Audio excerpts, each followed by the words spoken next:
Now let's look at some possible disadvantages of the self-biased inverter arrangement.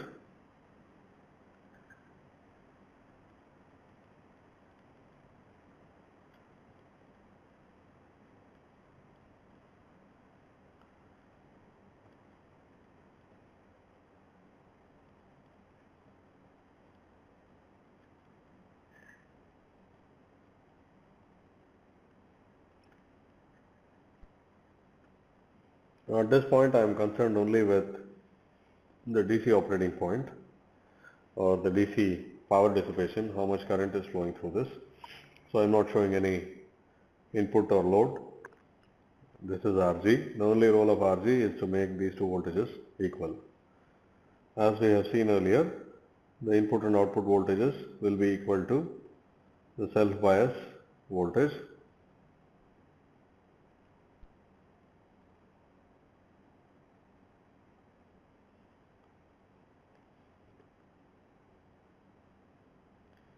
This is Vm and the output also will be equal to Vm.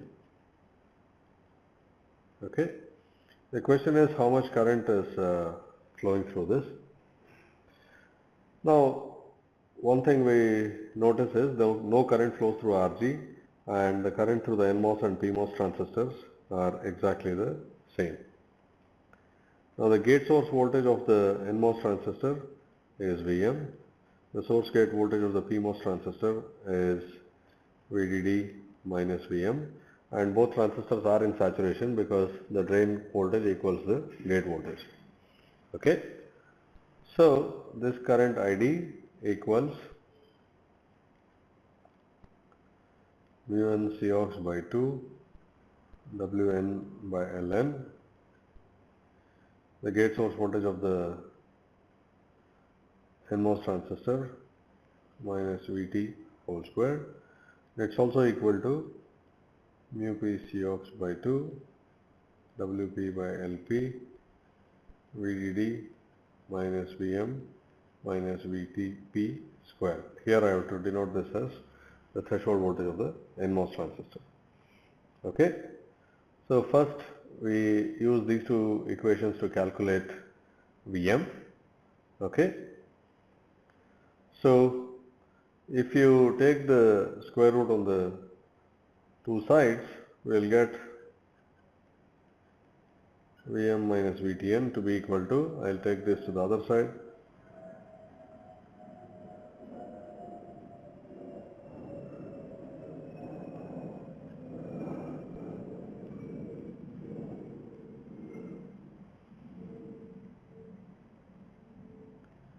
the square root of this times Vdd minus Vm minus Vtp. Okay. Now if we denote this entire ratio by some alpha, we get Vm to be alpha Vdd plus Vtn minus alpha Vtp divided by 1 plus alpha. Okay. It is like a voltage divider, right? If alpha was equal to 1, then we would simply get Vdd by 2. Okay. That is, if you make sure that the product of this equals the product of that, then we will get half Vdd here. Otherwise, we will get some other ratio. It's basically a nonlinear voltage divider. Okay. You get some Vp and Vn, and these are non-linearly divided.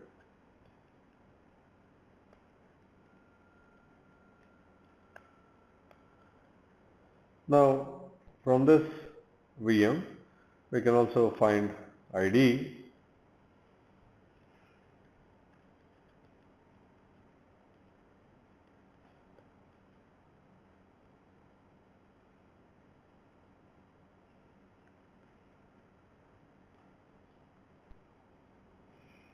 Vm, which is alpha VDD plus Vtn minus alpha Vtp divided by 1 plus alpha minus Vtn whole squared. Okay, which basically gives you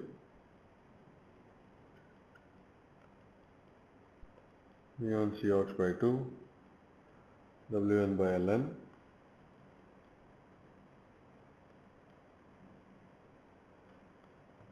basically it is mu1 Cox by 2 Wn by Ln alpha by 1 plus alpha whole square, okay, times VDD minus VTP minus Vtn whole square. Now substituting alpha to be equal to mu p Wp by Lp divided by mu n Wn by Ln, you can further simplify this and find the dependence on the current factor of the PMOS and NMOS transistors. That's not what I'm interested in here, so I won't do that. I will just highlight this term. The important thing here is this current consumption is very sensitive to VDD because we have the squared term here. In fact, you can see that it looks like the current through a MOS transistor which is biased at a constant VGS, right? In that case, you would get VGS minus VT squared. Here we have two transistors, so we have VDD minus the threshold voltage of PMOS minus threshold voltage of NMOS, the whole thing squared. But it increases rapidly with VDD. So the supply current, the current drawn from the supply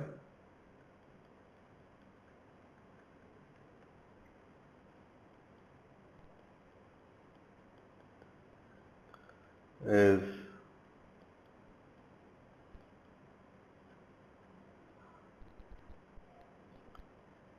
strongly dependent on VDD. Okay,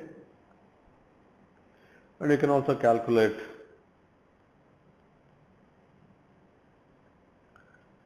GMN, GMP, etc. from this. They also increase with VDD.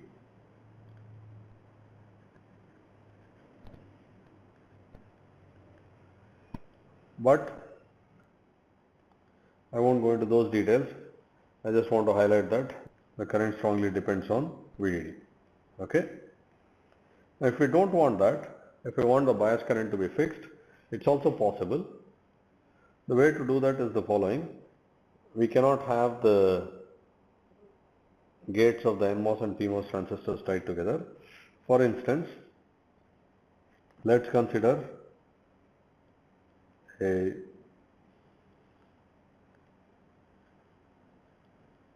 PMOS current mirror. Okay, so if this current is some I0, this will also be I0 provided this MP is in saturation region. I am assuming identical transistors here. Now we know that an NMOS transistor can be biased at the same current, okay, using drain feedback. So now MP and MN are both biased at a current I0. Now what is the difference between this scenario and the CMOS inverter?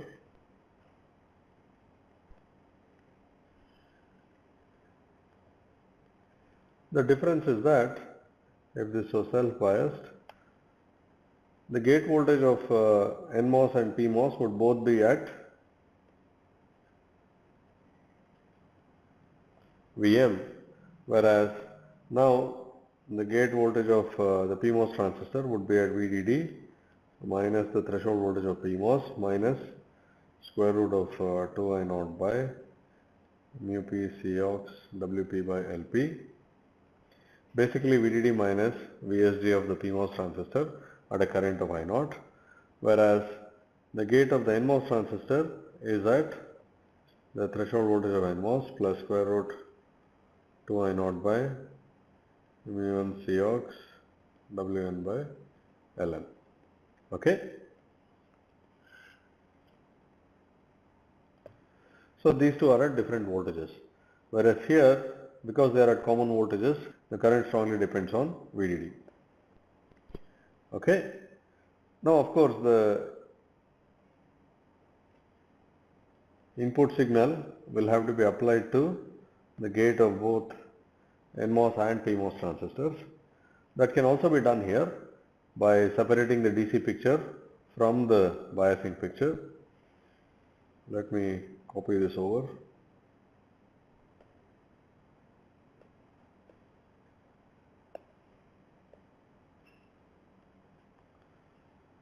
Now for MP to be biased like this, the DC has to come from here, but not the signal. The incremental signal has to be from this source Vi. So how do we do this? We do the usual thing of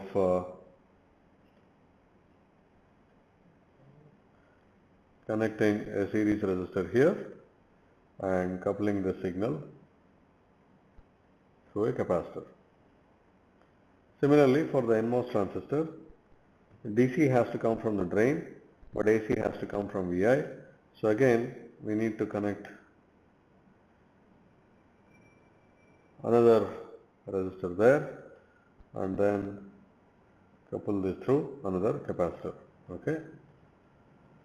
So now for incremental signals of a sufficiently high frequency, depending on the values of C1 and C2, Vi will appear at the gate of MP and also at the gate of MM, whereas for biasing purposes, both are biased at a current I0. Okay. So in this case, the current is not dependent on VDD at all. It will depend on the bias current I0. So this arrangement can also be used. Okay. As usual with circuits, there is a large variety. You can combine parts of this and parts of that and so on. I have illustrated some possible arrangements, and depending on the context, you should be able to use your own arrangement as you need them. Okay.